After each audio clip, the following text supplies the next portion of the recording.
Welcome, Unprofessionals, to episode 56, Lanny, the Corporate Trainer. This episode is brought to you by Fire Drills in the Rain.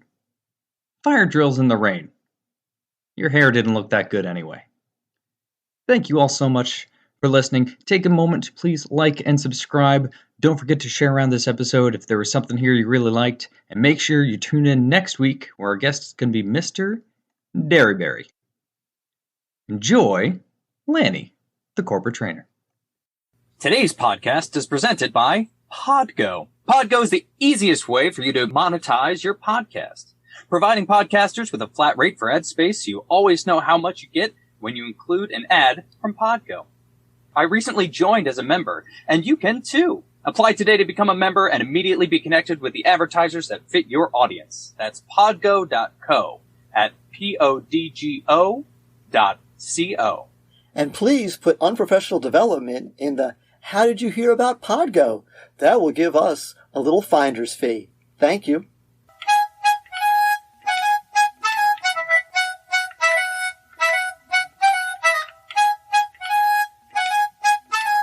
Welcome, ladies and gentlemen, to another exciting episode of Unprofessional Development. I'm Tedisco. And I'm Mealy. And today we have with us Lanny. What are you going by anonymous? What's that last name? It doesn't matter.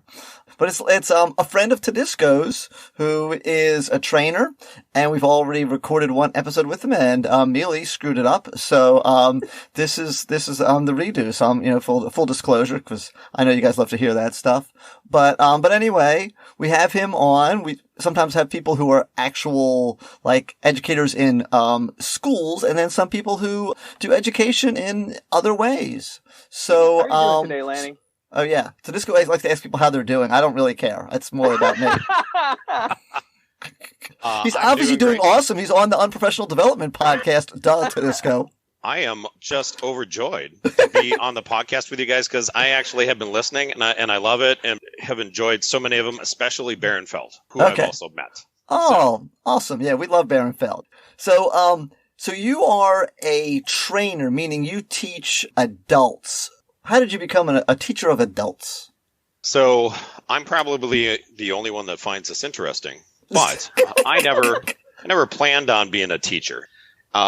It's kind of happened slowly over the years. So a little over 30 years ago in high school, I started teaching downhill skiing out on the slopes with the kids and stuff like that. I went out and I loved it. They taught me some basics. I already knew how to ski, but then the basic concept of tell, show, do, feedback, repeat sort of thing, which, I mean, I use that in training today, but I started using that as a teenager.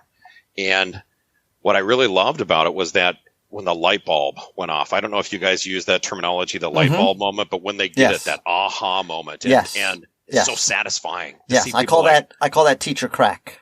Teacher crack, nice. Because it gets you, it gets you really high, and but only lasts a little while because you want another one of those aha moments. Like they feel really good, and then you have to get them again.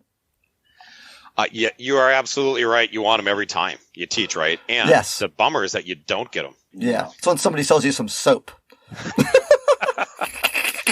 For our crackhead audience. Yeah, right. And I hope they're tuning in this week. We are really big in the crackhead demographic. I mean, how do you think some teachers get through the year? They gotta smoke the crack. Anyway. Yeah. Go ahead. So I'm teaching skiing in high school and then in college, but I didn't know what I wanted to go to college for. I'm first generation college in my family. And so I went, they said, hey, you're good at math, you're good at science. I went for engineering. And I ended up hating that program. It was just so intense in that stuff. And that wasn't my personality. And so I ended up with a marketing degree, which I loved. Then I kind of drifted. I ended up going to school for broadcast television. And when my internship finished, they hired me and I started training the new interns. Okay, cool. So they said, I want you to train the interns just how you do it. So it seems like every place I went, I ended up being the person, whether I had the title or not, Yeah. I ended up becoming the trainer there, the person that was teaching all of the new people, or I even had bosses that said, hey, can you look up how to do such and such a thing because we're going to go to that process and we want you to teach everyone. So before we go too much further into that, and I don't know if you know the answer to this question or not, how do you see growth between the ski instructor, the intern instructor, as an adult training people? What did you find that you were doing that you could now look and go, okay, I know I use this technique with these people and I use this technique with these people. What is the thread that runs through those three things before we get any deeper? probably the fact that when I was ski instructing, my management taught us that we should really never teach anyone in a ski lesson. And a ski lesson is typically an hour, maybe an hour and a half sort of thing. Never teach them more than 3 things. Okay. Because if you throw 5 things at them, 10 things at them, 20 things at them, Mm-hmm. they're not going to remember a thing. No. But if No. you stick to 3 things and you do some repetition and Mm-hmm. you give them positive feedback and you Right. let them do it again, and it's that repetition, it's that keeping it simple Mm-hmm. that people would learn, and not going too fast. We've probably all been to, I don't know, a college class or a webinar or maybe even like a public speaker where they were trying to just spit out as many words as they could Yeah. in that time frame, and you don't remember a bit of it. Yeah. And so slowing down and lots of feedback, like, hey, that was a great try. Mm-hmm. Let's try it again like this. So try to keep the negativity out of it Yeah. as well. And I think that I've done that in most things. One of the big challenges for me is I have what's known as just one prep, meaning I teach the same thing 3 times a day. And I have to literally mentally say to myself, slow down when I teach it the 3rd time. Because I'm like, oh, now I'm on like auto repeat and I'm just, I'm like, oh no, they haven't heard this before. This is like brand new to them, even though you've just did this like 2 times in the past 4 hours. Is that something that you have to deal with as well on your job when you're doing something over and over again? I do find that I tend to speed up, that I tend to get overexcited and talk too loud and too Mhm. fast. Uh-huh. And I actually will even put in my speaker notes, depending on what I'm doing. Now during the pandemic, it's almost all webinars, which I'd rather get back into those corporate meeting rooms. But Right. we can do what we can do. You're But the only person on record to have ever said that sentence. I hope you know. I miss being face to face actually with those Yes. people. But Yeah. I put it in my notes to pause Right. and to ask questions and Mm-hmm. and see what people think and get their comments and even ask them for feedback. Am I Yeah. going too fast? And that's not a bad thing even for like teachers. Literally on your slideshow, have a slide that says, take a brain break, and just stretch, breathe, whatever it is. And for them, for you, for everybody to kind of, to do that. So that's cool.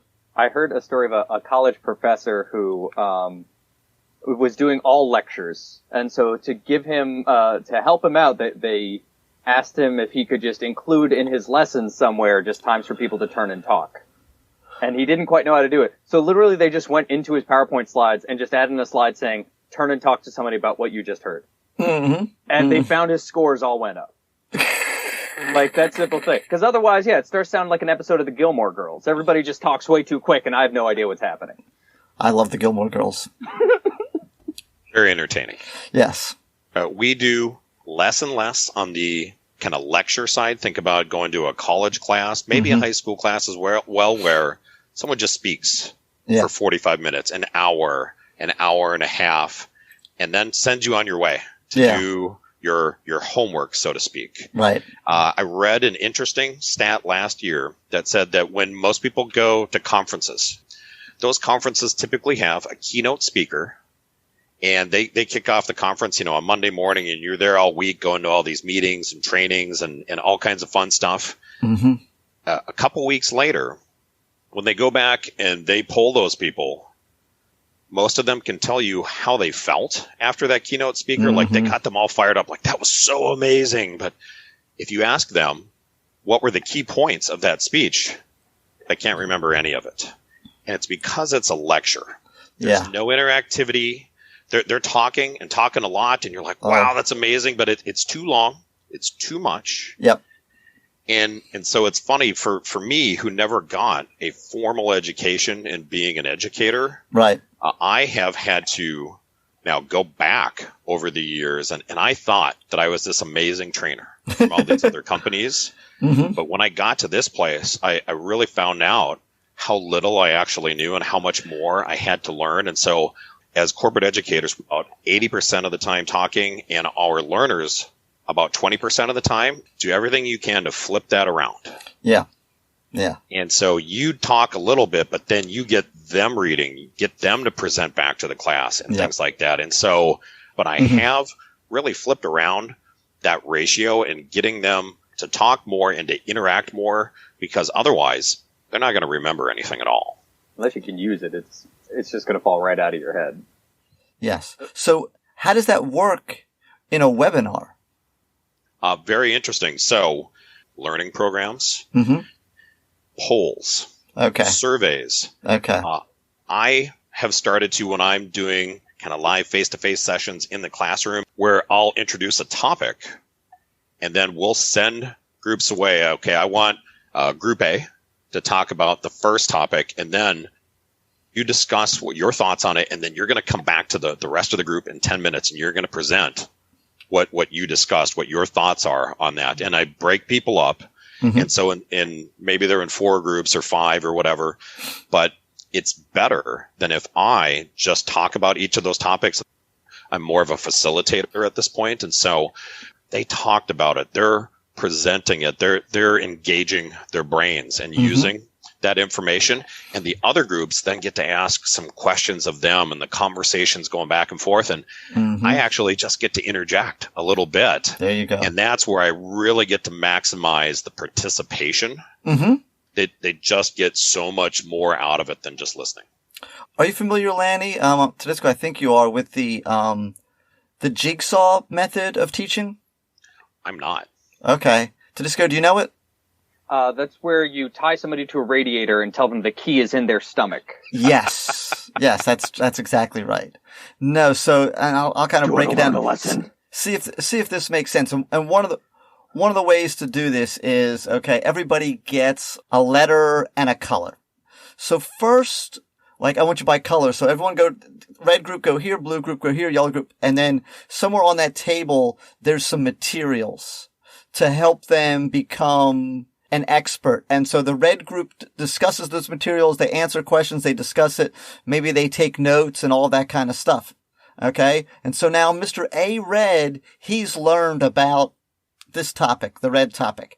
Meanwhile, A Blue is over at the blue table. He's learning that. Can you kind of see where we're going?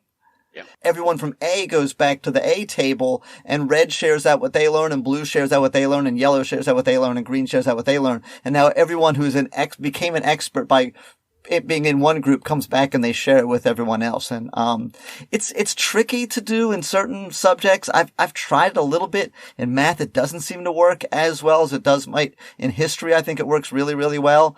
And I can see possibly in some of your things it would work well. And have you ever used it, Tedesco? Well, this year what I'll do is, I'll put them there, I'll get them experts, and then I'll send them back to breakout rooms where they'll sit in perfect silence and not discuss anything. That's always good. That's good, yes. Yeah. And that's really the dilemma when you do something like a breakout room, whether it's face-to-face and you're in a classroom or it's on a webinar.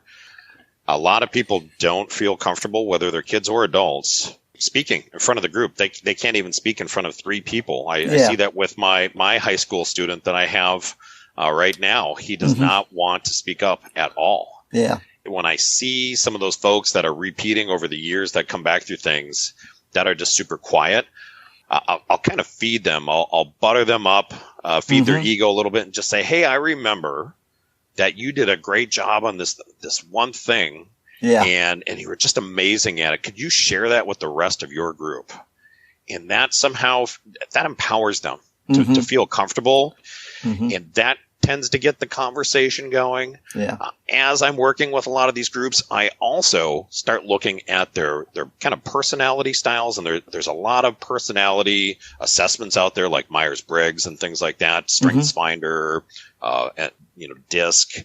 And If they're the quiet ones, I actually make sure that I stop and I check in with them, because even though they're quiet, it doesn't mean that they don't have thoughts on the topic. They just may not feel comfortable speaking up. And so I'll call on them and say, hey, you're really knowledgeable about this topic. Would you care to share your thoughts on this? Right. Yeah. And so you bring up something interesting too, because one of the feedbacks I get from teachers, especially like the more jaded teachers, is they complain about how immature their kids are. Right. And they say like, oh man, if my students were more mature, they'd be talking more in breakout rooms. If my students were more mature, they'd be able to focus on their work and I wouldn't have to add all the bells and whistles. But like, you work with college educated adults, right? I'd say about 50-50. But I would say that the higher levels tend to be more college educated. At the entry levels, it kind of depends. If you've got somebody that that works at the company and they put in a good recommendation for you, you could get into an entry-level job and work your way up, which is perfectly fine. What I do find interesting, though, at least for me, is that the more education that they've had, I'm not saying that this is right or wrong, but if they've been fortunate enough to get a better education, they're more likely to participate in the training that we do. They're more likely to do what I jokingly call homework, because it's not like we grade homework in corporate America, but they may have to pass some sort of assessment at some point to be able to move on in their job. But they tend to be, because they've been through that experience in college, they're more likely to do it. The folks that maybe just haven't received as much education, they tend to be, and I don't want to lump everybody into one group because that's not fair, but they tend to not participate as much. They tend to not raise their hand as much. Yeah. Right. And so even in corporate America, I am encouraging people to say like, hey, your thoughts on this really matter. I want to hear from everybody, but I also don't want to force people because maybe they are just horribly shy and they just, even on the smallest of stages, they just can't do it. I was going to say something sometimes that can help, either anonymity or perceived anonymity. So like in person, hey, there's going to be some Post-its on your table. Write down your question, your thought, your comment on this. I'm going to go around and collect the bucket and everyone's going to put them in. I'm going to take out like 6 from this bucket. And one I've learned recently on Zoom, I haven't used it yet, but other teachers show me it. It's called Waterfall, and it kind of gives kids or adults as well maybe a feeling that they're not just out there. So what happens is everybody types what they're going to say in the chat, but don't hit enter. Nobody hit enter. And then all 20 of us are going to hit enter at the same time. And then all of a sudden, like the chat just goes, brrr! And so now yours is not like sitting out there like, hey, look at me. It's just in the mix there. And I think that helps some kids or adults to really go, okay, I can do this because it's not just me talking now.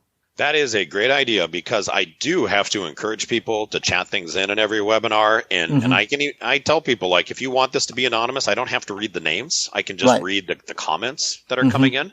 Yeah. But I love that idea. On the tools that I use, it doesn't, everybody doesn't get to see everybody else's chats. Oh, okay. On a lot of these things. So that's kind of nice. But some other tools that we use internally, versus kind of externally, we have some different things.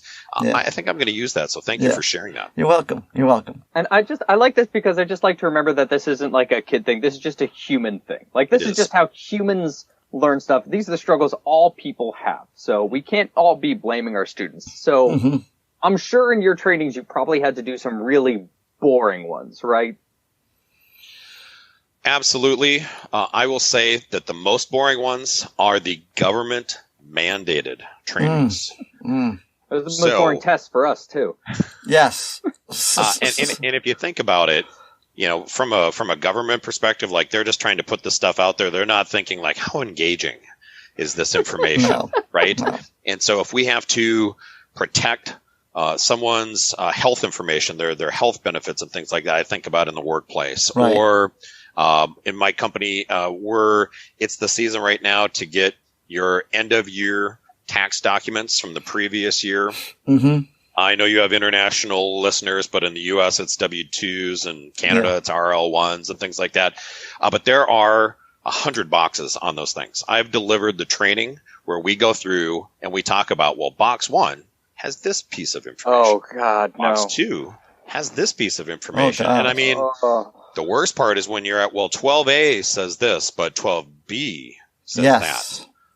And it's dreadful. And I don't want to be there. They don't want to be there. No one's going to remember this. Is this just some way the government makes you do that? Or is this just some way to prevent phone calls to the payroll department asking how much did I put in my 401k or whatever it is? All of the above, yes. But we're doing more and more e-learnings for the boring stuff. Yeah. As well as for the stuff where like everybody just can't make it at that time. We're gonna put this out there for folks. And so there's all kinds of tools out there. We happen to use Articulate Rise, but we put it into an interactive e-learning module. And that same module, instead of just tuning into a webinar and then playing on your phone for the whole hour and then going away and having nothing.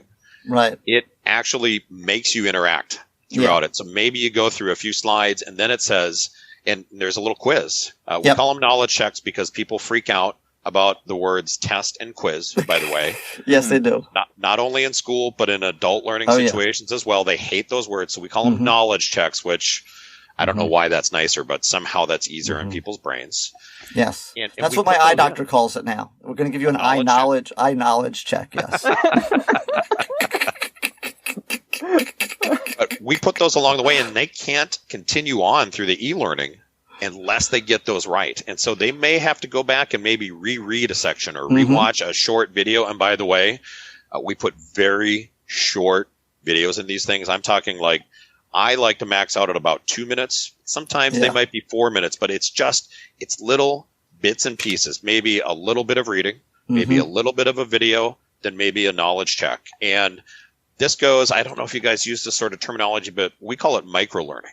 So instead of trying to blast somebody with a ton of information and then say, memorize and regurgitate that, which is my least favorite way of doing things all the way through school. The micro-learnings are you just get little bits and pieces and then you are tested on it and more little bits and pieces. And instead of going to a half-day training or an all-day training, maybe you just take something for a half an hour. Yep. And then you go back to your job and you utilize that information in that job. And then maybe next week you do another half an hour. Those micro learnings we're finding are more successful than the big long ones where we train them for a week and they don't remember most of it. Right. Yeah. They basically are just like shotgunned and then hopefully have some bit that they remember that, but they're actually going to relearn it when they're actually having to do it. Yes. Yeah. When I was in 7th grade, so we had to do Huckleberry Finn, which was really boring. And my teacher got us through it by telling us it was all our fault and screaming at us. Have you used that? Is that effective? I am being told in corporate America that we're kind of shying away from that technique. Oh, okay. What? Maybe she's just more advanced than corporate America. What? It worked really good for Mr. Slate and Mr. Burns. They Mr. Burns, yes. Release the hounds, Smithers. Mr. Slate, Flintstone, get in! Oh no! Oh, Mr. Spacely. He definitely did a lot of yelling at Jetson, which absolutely. I think Jetson wasn't a very good worker anyway. But oh my goodness, this. All right, so contrasting with that, then, what's the most fun training that you do, or like the one that you look forward to most? So the stuff that I enjoy the most these days is the team building stuff. Ooh. And it's funny because if you that would have means asked alcohol in schools. So what does it mean for you? Outside of work, team building, definitely alcohol involved. At work, not so much. Right. Okay. Though I've heard some stories from the old days of the margarita machine at work that I wish I would have been there for that because people really kind of made some asses of themselves. I'm just imagining the Office episode, so they're in sumo outfits, they're walking on coals, they're professing love to one another, whatever's happening, right? Yes, the Michael Scott team buildings look very effective. Yes. I would love to do some of the sumo suit stuff. We don't have those sorts of budgets, and we really don't get the approval for that either. But it's funny. If you would have asked me about the team building stuff 20 years ago, I'd probably say, I don't know how effective it is. As I've spent more time doing it, and I've gone out and got more and more certifications and training and working with other people to really make them more effective. I'm really enjoying them more and more. And I think it's because I've probably improved as a facilitator to ask the right questions, get more activities going instead of, again, just presenting information. When people get to go off and do some little group activities and they get to share their thoughts and one of my favorite ones right now is actually DISC, very similar to Myers-Briggs. But if you ask someone their Myers-Briggs, they probably can't remember if they're an ISTJ or whatever it is. I have to look mine up. The program that I use with DISC, people tend to remember because we use different types of birds as their style. Nice. And so when they come back to the training or they go back to work and they say, oh, I found out that I'm more like an owl and here's why, and things like that. And then they get to then learn more about each other's personalities. And the cool part of that is that when you're at work or at school, in a classroom, anywhere, you find out that people don't all have the same personality. People don't all learn the same way. People don't all communicate the same way. So you get an assignment, a group project, which I despised, by the way, back in school.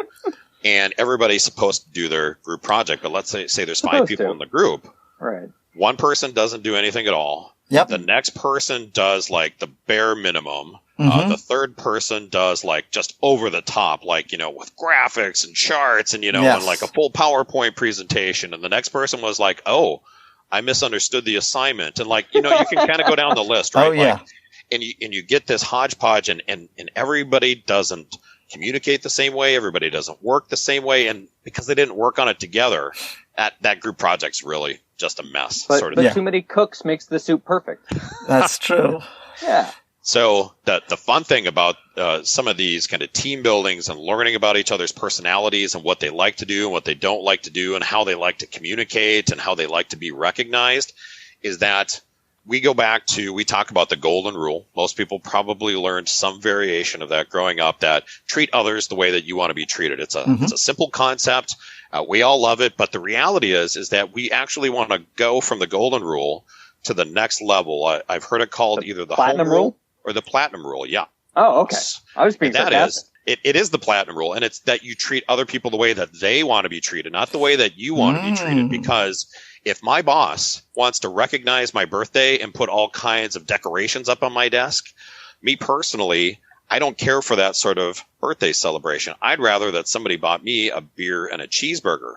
But she decorated my desk that way because that's what she likes. So that's golden rule. Platinum rule is you try and find out more about the people that you interact with, your coworkers, your friends, your families, your students, and you look for the ways that they learn best, the things that they like best, the way that they want to communicate. So I've heard stories. I've never actually seen this happen, so maybe they're just stories, but sometimes if a kid is panicking too much about taking a written test, maybe a teacher might say, hey, could you do it verbally? Would that be easier for you? Yeah.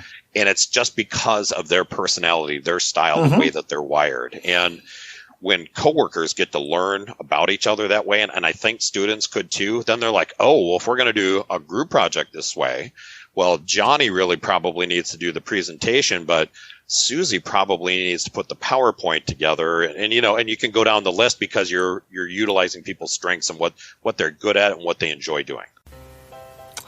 Hey, unprofessionals. This here's another one of them there commercials. Okay, it's for a good friend, Alex Pimentel. Yeah, he used to be a math teacher. Now he does taxes. Okay? You want your taxes done by a math teacher.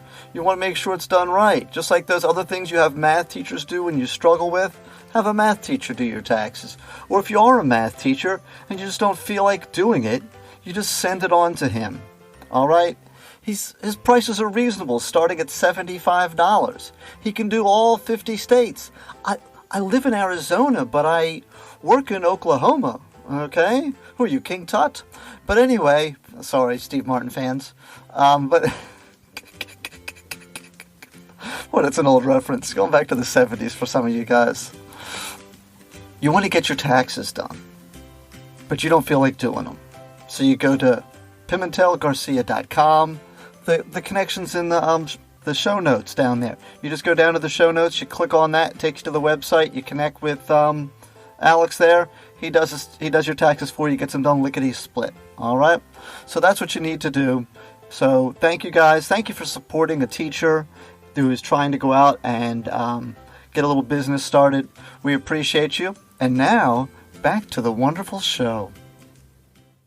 So I've got a couple things. First of all, I'm listening, but my brain is just going down into birdland, and I'm trying to figure out what kind of bird I am, and I want to know what the owl person is like. So to satisfy my probably adult ADHD curiosity or whatever, can you at least describe 2 to 3 birds and what their personality type is in terms of what this test would tell them? And which one are you, by the way? The birds that we use, I'm going to share the 4 birds that we use, and then you can probably guess. Okay. Just based on the little bit of information that I give you. So I mentioned earlier owls. They tend to be the ones that are very kind of thoughtful and detailed. Like they're going to make lists. They're going to be really kind of checking all the facts. They are not going to make quick decisions. They want to have a lot of information in front of them before they move forward on a project, before they make a decision. Very, very detail oriented. Okay. Then there are doves. They're very kind of thoughtful, caring. They want to make sure that everybody on a project or a department. Very, very peaceful. Very, hey, let's gather everyone's thoughts. Let's make sure that we're not hurting anyone's feelings before we proceed with this. Okay. The eagles tend to be very kind of dominant and, hey, let's make a quick decision and I'm the boss and, we're going to move forward on this. I just, get me some numbers by tomorrow so we can proceed. And then there are the parrots, who are the people who tend to do a lot of the kind of socializing and talking and making sure that group projects and events are fun and that it really that they socialize with everybody and make sure that everybody's kind of getting along really well. So of those 4 birds, and Tedisco, you've known me for a little while, any guesses as to what kind of bird I might be?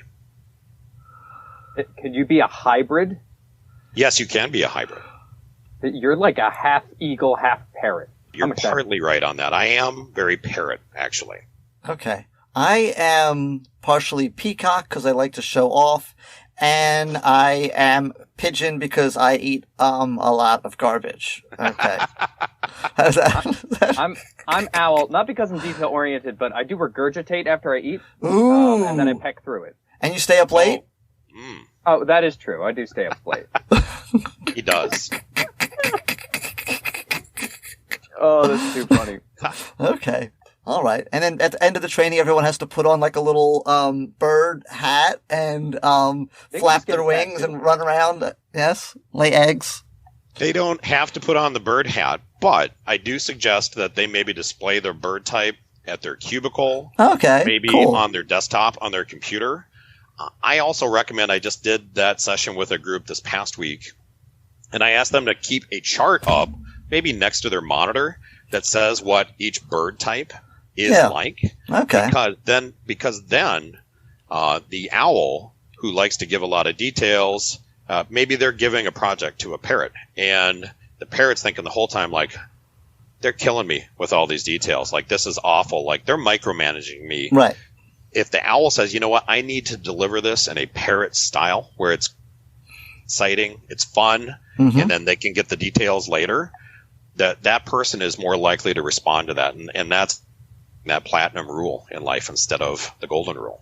So now, normally we have tell funny stories from the classroom where the kid ate a glue stick or, threw up, on the teacher's desk or whatever it is. What stories do you have where the training went sideways, whether you had some major error or one of your, students in air quotes showed their behind and did something that was completely off the chart? Share as many as you want. So I always find it really kind of interesting when people misbehave in a corporate training environment. So this isn't school where, like, you don't care, you're never going to see these teachers again, right? You're going to move on next year, sort of thing.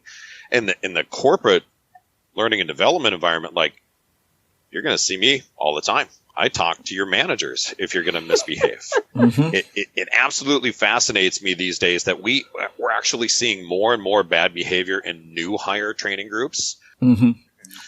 Every once in a while, something comes up. I had the guy, this is probably about 10 years ago now, but he came into training, didn't seem very, motivated, was just kind of trying to do the bare minimum.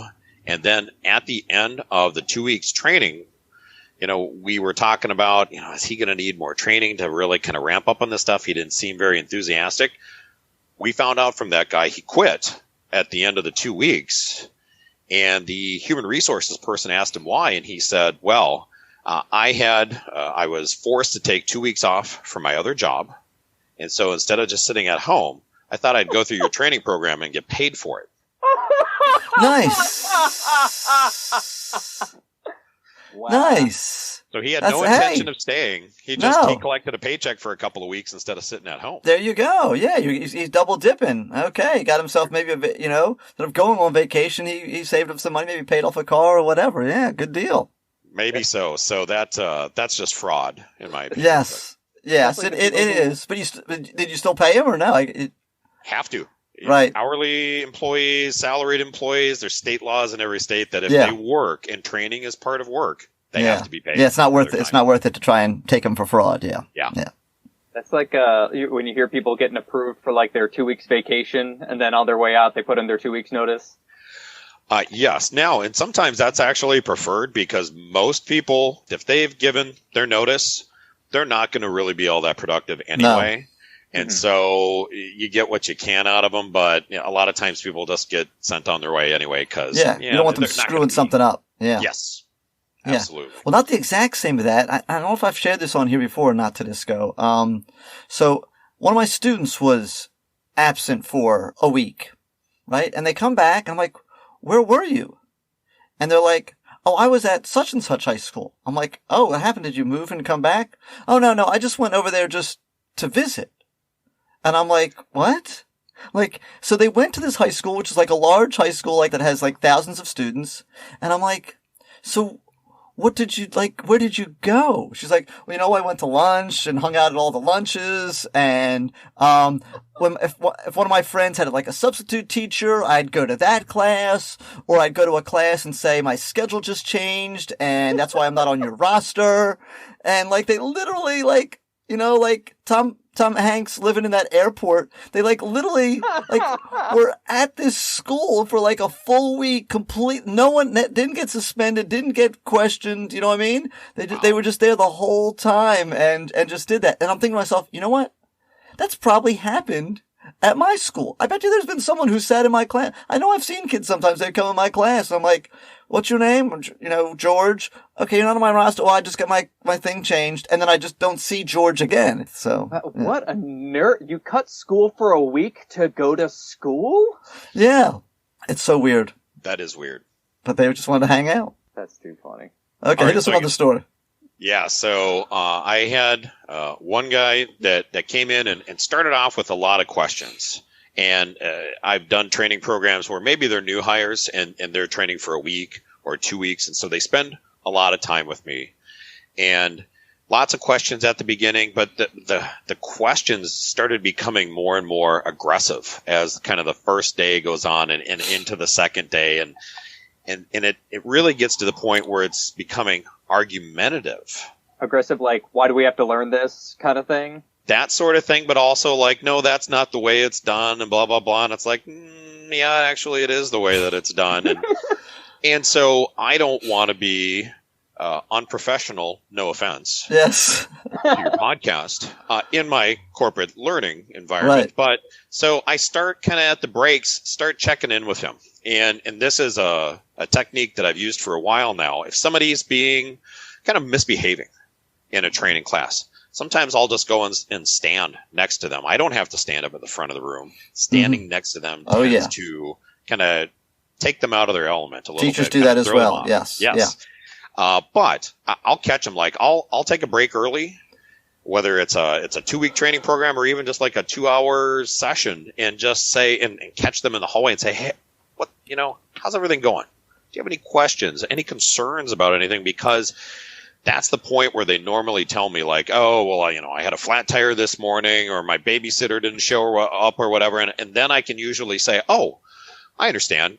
let's get you rescheduled for this. And I have that luxury a lot of times that I can reschedule them for a training program and just say, we'll bring you back. And this guy, though, no. I want to make sure that, everything that I'm learning is correct and that, you're not giving me a bunch of BS and all of this. And I'm just like, oh, well, that's really kind of aggressive for a person who's only been here 2 days. So the week continues on. It's getting more and more aggressive. And at this point, and I think that you guys as teachers can agree with this, a disruptive student can really ruin the environment for everyone else, right? Yes. Yeah. And there's no learning going on. Yes. Mm-hmm. And so I'm trying to calm them down. I'm trying to talk to them during the breaks. And by the way, in the corporate environment, I'm also documenting all of this stuff. I'm putting all of this into a document, what days it happened, what he said, things like that during my lunch hour and after work and stuff like that, because I can see where this is going. This is probably not going to work out. If you are misbehaving in your first week of work, you're probably not going to work there very long. So it's getting worse and worse. He's pushing harder. He's trying to crack up the rest of the class. And I'm like, hey, we really got to focus on the learning. And so it's either, I think it's maybe Thursday at this point, and I've done everything that I can. And I've talked to my boss, and my boss says, well, just go ahead and fire him. I said, do I have that authority? And he said, you do now. And he said, going forward, he said, you've documented everything. You show me what you've tried to do. And he said, I give you the authority. When people are new hires here, you're in essence their manager. So everybody goes to lunch, and I work with the human resources to make sure that he's going to get paid for his time worked. Mm-hmm. They put together a check. And then when everybody comes back in from lunch, I say, hey, come with me. Let's go over to the office, have a quick conversation. And we go and we sit down in the human resources office. So I've got, in essence, a witness there when we have this conversation. Right. And I just say, we've made a determination that this just isn't going to work out. So we really appreciate your time here. And here's your final check. And his jaw just dropped. He's like, what? And he starts arguing. He's like, I was going to be your best person, blah, blah, blah. And I just said, there are certain kind of standards that we have in the workplace that you have to behave yourself, that you have to treat each other well, others well, and you have to ask questions in a professional manner. And none of these things, I've tried talking to you all week. I said, I've got my whole list here. Here's by the way, a copy of everything that I've documented this week, handed him a piece of paper. And I just said, you're not going to be able to work out in this work environment. And so fired him right there. That was a big shock, and it is to a lot of people. Like anytime anybody gets fired, generally it's kind of a shock to the system, and like, oh no, how am I going to pay my bills and all of those things. So the look on his face, though, I'm probably an evil person, but it made me feel so good walking into the door. Did really anyone ask when you went back to the thing what happened to George? Where'd he go? Excellent follow-up question, man. Thank you. So, and I love this piece of it too. Again, probably that little bit of evil in me. I go back in and I said, okay, let's get started, and we'll use George, like, because you like to use the name George a lot. Right. And so I go back in. People are like, oh, well, we can't get started without George. And I said, well, George is no longer employed here. And then I just stopped and I let it sink in for everyone. And you can just see on their faces I said, so we're going to make sure that the rest of this week is very productive, very professional. I want to help all of you be successful, but I need the same kind of effort from all of you. And they were able to read between the lines, and we had an excellent rest of the week. Oh, man. My first time being an operations manager, and, I came into the company from outside, but they brought me in for my experience, and the kind of a couple of the senior people were giving me a lot of problems, like, oh, you don't know what you're talking about, things like that. And same sort of process where I had to document a bunch of things over the course of a couple of months for those people because they had worked there for a while. But same sort of feeling of glee when I get to fire them.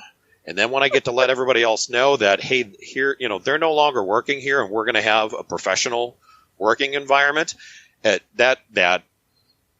face that everybody gets of like, oh, they really messed up. Like they lost their jobs over this and he fired them and he's not messing around. It is a fabulous feeling that I get to do in corporate America. And you probably can't fire your students in the classroom. No, you can't. You can't. I'm not going to lie. There are certain kids, And in general, it's not that they're a bad person. It's just school just isn't working for them. Whatever their personal issue is, whether it's some kind of mental challenge, whether it's some kind of home environment kind of challenge, whether it's just that they're just not fit for regular, type school environment. And so sometimes I get them. I've learned over the years that I've seen the kid and I'm like, okay, I could be documenting this and I could be figuring out all this. I go, but you know what?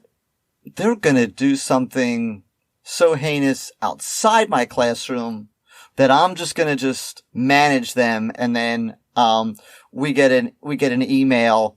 George has been suspended for the next 2 weeks. Just send his work to this email address. It definitely send his work to this email address so it can not get done. Yeah. Right? Yeah. That's, I mean, it's whatever. I did have a teacher pitch this to an admin. They didn't take him up on it, but they said that a good way to get the kids in line would be after the first week of school, right? You pick out one of the chuckleheads, like one of the kids you just know after the first week is going to be a problem. All right, you bring everybody into a meeting in the gymnasium. You bring that kid into the middle of the room. You light him on fire, and then you turn to the crowd and say, "Questions?" All right, they said no. There you go. But it does go back to that theory, even though that's obviously in jest, of kind of making a point with maybe the worst person. Like, whether it's, I don't know what rules are. I remember going to detention back in the day for goofing off in class and stuff like that. Yeah. But that example for others is like, ooh, I don't want to have that same experience, so I'm going to behave myself a little better, right? Yeah. There is a line. There are consequences. Right. It is funny, the point that you're bringing up, Mealy, about the fact that some students just aren't going to make it in that environment, right? I even see that in the corporate world. Like, these people aren't going to make it in this corporate environment where they have to sit at a computer all day and process paperwork and stuff like that, even though it's all electronic now. It's not really paperwork.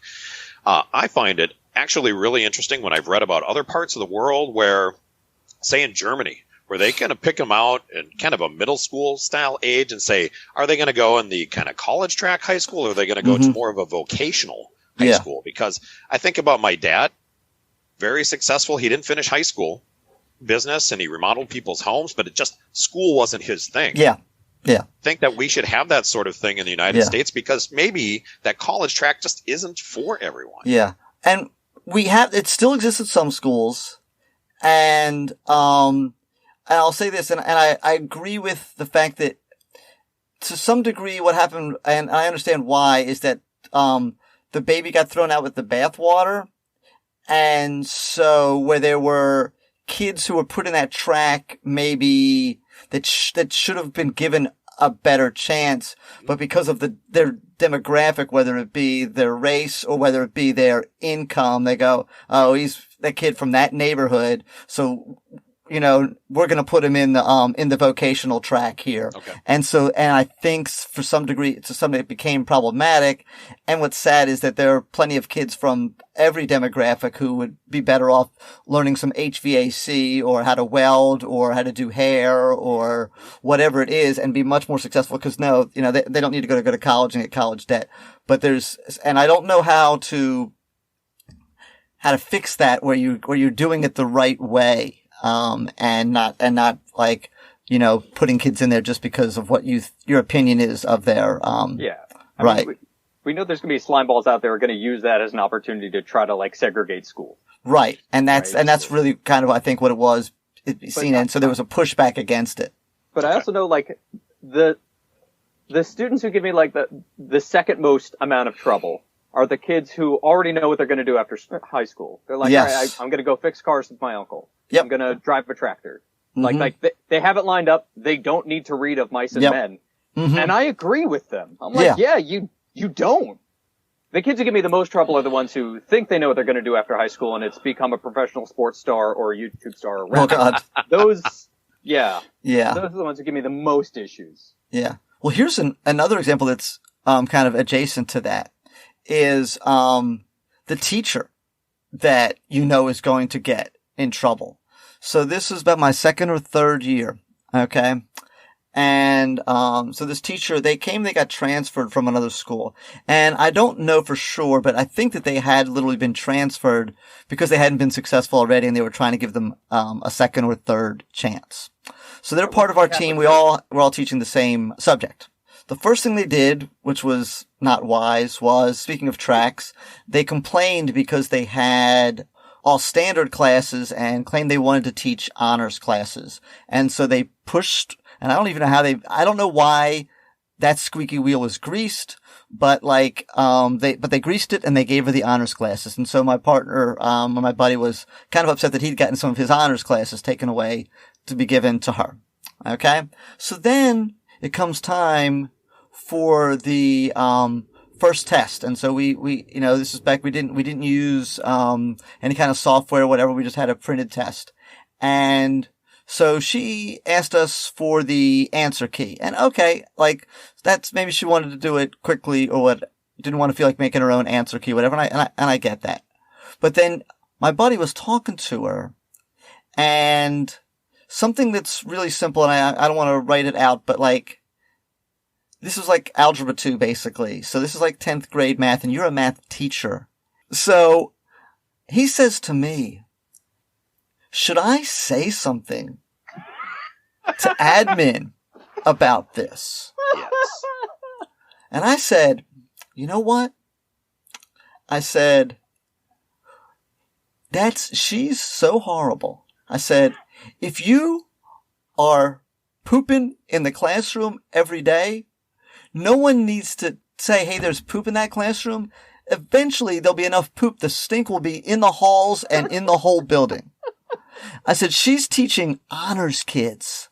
I said, now you teach some kids that are on the lower level and they just go along with it and they write down whatever you say. There's going to be some honors kid that's going to go, Mrs. So-and-so, that ain't right. It's this. I said, and when that happens 2 or 3 times, that class, they are not going to hear one single thing she says because they're going to realize she don't know how to do math. And she's teaching math. Did your buddy consider giving her a wrong answer key just for fun? No, that would be fun. No, but that would have been awesome. That's would have been awesome. In me. Yes, I'm down with that. So this gets even crazier. So she's gone after a semester. We don't know where she went, right? We don't care where she went. We don't care where she went. Right. But so 2 years later, I've got a little home Bible study group, right? And this person that's in the group I've just met, she's an art teacher. She teaches at this private school, and we're talking. She goes, can you tutor my daughter? She's in math. And I go, yeah, I got no problem doing that. She goes, and so I've just met this lady. I don't really know anything about her. She goes, well, my daughter has the worst math teacher. And my thoughts are, I don't like when people beat up teachers, So let me start asking her some questions, see if her daughter's the problem or the teacher's the problem, because I'm a teacher person. I defend teachers. So question, and I go, what about that? And then she says, I go, where does she teach? She goes, she teaches at a school that focuses on drama and art and music in our district. Long story short, yes, it's that teacher. And I'm like, oh, you actually do have the worst math teacher. Still out there somewhere in the world. So I see assistant principal the next day. I tell him at my Bible study, I got this person, they're telling me about the math teacher, and they said it's the worst math teacher in the world. He looks at me and he goes, do they teach at blah, blah, blah, blah school? I'm like, oh, yes, we are talking about the same person. And he just rolled his eyes and walked away. He goes, you didn't hear that from me. So sometimes you call them out and bring it to attention. And sometimes you just go, you know what? They're going to make their own trouble. And I'm just going to just sit back and watch it. Like that George Carlin joke. We could do a test right now and find out the worst doctor on the planet. And the worst thing is they definitely have patients lined up for tomorrow. They do. Do we have another story? I've got a short one. Okay, yeah, let's go. So I do a lot of customer service training, and it's interesting. Because along the way, when people get jobs, a lot of times it's maybe who you know or how well you did in the interview, or maybe it's the background that you say that you have for a job, kind of like your math teacher who didn't really know how to teach math. Yeah. And so I end up teaching a lot of customer service over the years. And it's funny because you would think, well, these are adults and they should just know this. But if they didn't learn it somewhere, if they didn't learn kind of some basic skills, maybe from their family, if they didn't have jobs where they didn't have to provide any customer service, maybe at a grocery store or a car wash as a teenager, maybe they've never learned it. And it's funny, as a side note, our recruiters now actually look for people with excellent customer service skills, and then we'll teach you how to process paperwork or whatever. Like, we'll teach you the technical skills because it's harder to actually teach. Teach the soft service skills. Yeah, the people skills. Yep. Yes. And I actually do a lot of soft skills training, like how to have difficult conversations in the workplace and things like that. I do a lot of that coursework, and I actually really enjoy it because people will come back and say, hey, I actually used the stuff that you taught us. Like, I had that difficult conversation with my stinky coworker or my mean boss, and it went really well. So I'm teaching customer service. And a lot of these people, let's just call it, are the remedial group. They're coming back time and time again. They're making summer school for corporate training. Yes, it is summer school for corporate training. And one of the things that I like to say, to some effect in customer service training, is that you have to fake it till you make it. And that means that you put a smile on your face, even though you don't really feel like smiling. You treat people really well, even though they're treating you poorly. And eventually you're going to get positive results out of that. But fake it till you make it is the term that I use a lot. And because it sticks. That's a term that people go, I got to pretend. Like, I even teach people before they answer the phone to take a deep breath, let it out, put a smile on their face, and then answer the phone with a smiley face, because it makes a difference. Yes, you can hear a smile. Yes. So I talked about fake it till you make it, and one of the remedial adult students said, well, then women must be better at customer service because they've been faking it their whole lives. Nice. Oh, goodness. Winner, winner, chicken dinner. There you go. And then, okay, let's take a break, guys, and we'll meet back after 5 minutes. Let's take a walk down to HR real quick. There you go. I had to say, as funny as I do see on that level, and I want to laugh out loud, since we're at work, we probably shouldn't say those sorts of things, and so, and she just didn't see any problem with it at all, which is why she was in remedial customer service. Now, if we were outside of work, I love people telling jokes like that. Like, that's the best, right? But at work, you can't talk like that. So Yes. Yeah. Oh my goodness. Yeah. All righty. That was a great conversation. I love talking to you guys. Oh, that was a blast. That was a blast. Thanks so much. That was a blast. Thank you so much for coming on and doing this. I know you're a busy guy, so we really do appreciate it. Okay. Thanks for having me back. I think it was me being loud and talking too fast last time that caused the problem. It was me. It was me. I didn't know what I was doing. I had to go to remedial recording school, and now I've got it. So. Lanny, we appreciate you taking a break from telling everybody about the smooth sounds of the 70s to onto our podcast. Yes. Thank you so much for having me, and I can't wait to hear more of your podcasts when they come out. Okay, awesome. Thank you. So cool. If you haven't, I would say one of the better ones to go back in this relative recent, if this is the first episode you've listened to, is go back to the Georgies. There's 2 parts, and we hit some of the highlights from all of 2020, which hard to believe 2020 had some highlights, but at least on this podcast, we had some highlights. So that's really a good one to go, and that'll kind of maybe inspire you to figure out which episodes you want to listen to if you're a new listener. I'm not a new listener. I actually started back in the beginning because I listened to the Barenfeld episode. Yeah. And you had like Mr. Science and Miss English and stuff like that in those early episodes. Yes. The last one that I listened to was the World Education Lady, which that was fascinating. Okay. And I saw on the list, because I'm subscribed to the podcast, the Georgies, so that's what I'm going to listen to next. Okay, cool. And then, of course, which one do I have to mention every time to Disco? Oh, gee, it's that name you keep dropping. Tony Danza, maybe? Yes, that's what it was. I love that he brought his ukulele. Yes, it was awesome. That was another incident where, thank goodness, Millie was recording right away. Yes. Because Yes. he just came on with the ukulele and just started Yeah, playing. before we were even like, did anything. He just brought it out there and started playing. Yeah, so I'm glad I That was is recording. podcast gold. Yes, Right? it is. It is. It is. Everything we record is podcast. That's true. But that was That's true. podcast platinum. Wow, Ooh. yes, there we go. Thank Call you. Look back. who's learning. Thank you. today. Yes, Can yes. be taught. Oh. All right. So guys, please, as you're listening to this, if you think this was fun, if you think this was cool, if you think this was interesting, one person, just tell one person, go, hey, listen to this podcast. You should listen to it too. There's some way in your phone or computer to get a link and you send it in an email or a text or some kind of way to share on social media and say, this is what you want to listen to next. And please Peer do that for us, guys. That's how we Peer grow. pressure on our. Well, word of mouth is how we grow. Yeah, that's so much pressure. Oh, you gotta share a link. Can you handle it? I don't know. The link, is it word of mouth? It's word of word of link. click. It's link of word. I don't know what it is. Word of mail. Anyway, it helps us, and we want to take over the world.